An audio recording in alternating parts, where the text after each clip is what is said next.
How to add bank account in YouTube Google AdSense.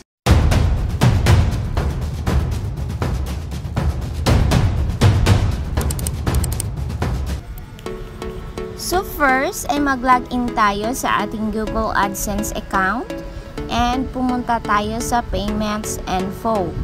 So ayan, punta muna tayo sa Payments Info and dito natin makikita ang ating income sa ating YouTube channel.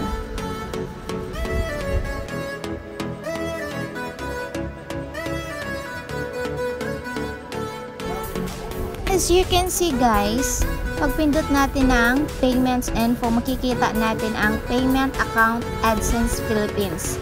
So ang kita ng AdSense Philippines ay nanggagaling sa ating site na nilink sa ating Google AdSense.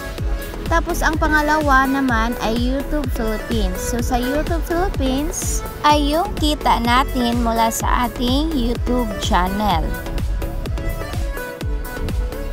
So as you can see, to start earning from AdSense, you'll need to add your payment info and connect your site.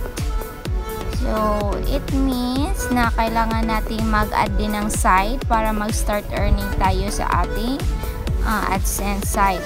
So ito yung kita ko sa aking YouTube channel. As you can see, wala pa siyang $100 and kailangan na nating maglagay ng bank account para kapag na-reach na natin yung threshold, which is the $100, ay direct na nilang isasahod yung ating kita from YouTube to bank account transfer.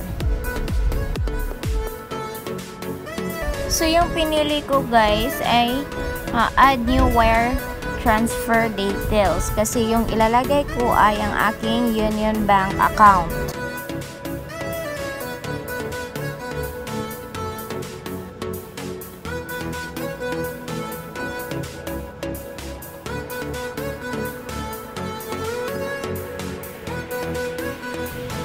Dito sa beneficiary ID is yung pwedeng kukuha sa sahod mo. So, for example, gusto mong yung nanay mo ang kumuha ng sahod. So, lagyan mo ng pangalan ng nanay mo ang beneficiary ID.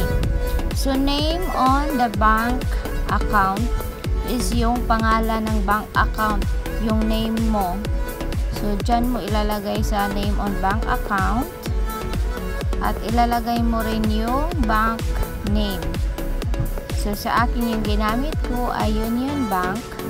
So, Union Bank yung ilalagay ko.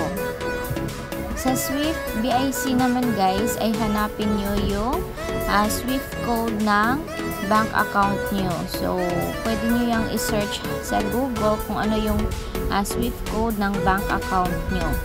Account number naman ay makikita natin yan sa ilalim ng pangalan natin ng ating ATM card o di kaya ay makikita nyo sa inyong bank account.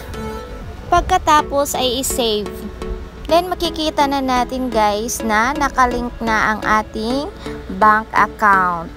Diba? That's very easy.